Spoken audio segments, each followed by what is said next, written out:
شروع اللہ کے نام سے جو بڑا مہربان نہایت رحم کرنے والا ہے۔ کروڑوں درود و سلام نبی آخر الزمان صلی اللہ علیہ وآلہ وسلم کی ذات اطہر پر، جن کی وجہ سے ہم ہیں اور جن کی وجہ سے یہ کل کائنات ہے اس دنیا میں۔ اور اگر قیامت تک اگر آپ لوگ اپنا نام زندہ رکھنا چاہتے ہیں تو آپ لوگوں کو وقت کے فرعون کے آگے ڈٹ کر کھڑا ہونا پڑے گا۔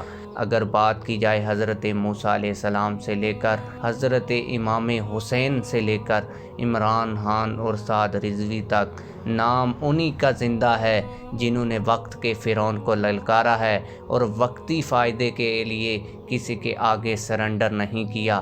حضرت موسیٰ علیہ السلام اپنے وقت کے فرعون کے سامنے ڈٹ کر کھڑے ہوئے۔ حضرت امام حسین علیہ السلام اپنے وقت کے یزید کے آگے ڈٹ کر کھڑے ہوئے۔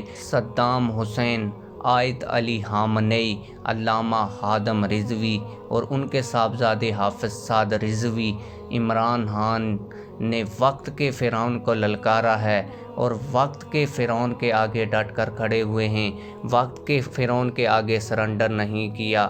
تو ان کا نام آپ لوگ دیکھیں گے کہ رہتی دنیا تک لوگ یاد رکھیں گے، اور جب بھی کسی کی بہادری کے قصے سنائے جائیں گے تو انہی کو مثال دے کر پیش کیا جائے گا۔ آپ لوگوں کی اس حوالے سے کیا رائے ہے یہ کمنٹس میں ہمیں ضرور بتائیے گا۔ اور علامہ اقبال بھی اس پر فرماتے ہیں کہ غیرت ہے بڑی چیز جہان تگ و دو میں، پہناتی ہے درویش کو تاج سر دارا۔